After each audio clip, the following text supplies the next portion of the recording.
This is Dr. Beverly Curtis with Historical Films. Take a short course in movie making of the silent era and a primer on history in 4 centuries. Throw in a study of American society early in the 20th century and get to know the actors and characters of one of the most influential movies of all time. I'm John O'Grady. Join film historian John O'Grady and my husband, film director Brad Graham, for their rich commentary on John's edit of Intolerance, the Griffith-O'Grady Cut. The uplifters, as they are called, are the villains of this story. Many consider Intolerance to be anti-Semitic because of its negative portrayal of the Pharisees. Griffith's depiction of Catherine de' Medici's royal court is patterned after the famous Valois tapestries.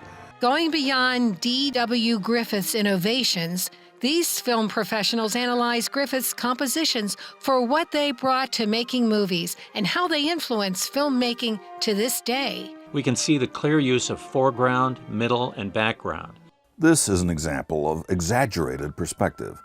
A traveling shot, the movement timed to the gait of the camel. Each of the major actors' individual stories are explored. The High Priest of Bel is played by Tully Marshall, getting his first major film role at age 51.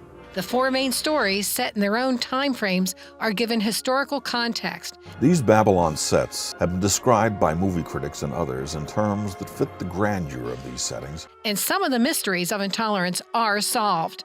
Just what is the prison the film uses in the modern story? The prison shown is a real-life corrections facility known as the Ingleside Jail outside San Francisco. What was DW's reference for the marriage market set? This scene of the Babylonian marriage market is a perfect example of how strongly Griffith was influenced in his design by 19th century painters. And is there any historical basis for that flame-throwing Babylonian tank? Now, there was something known as Greek fire that operated remarkably like flamethrowers of World War II.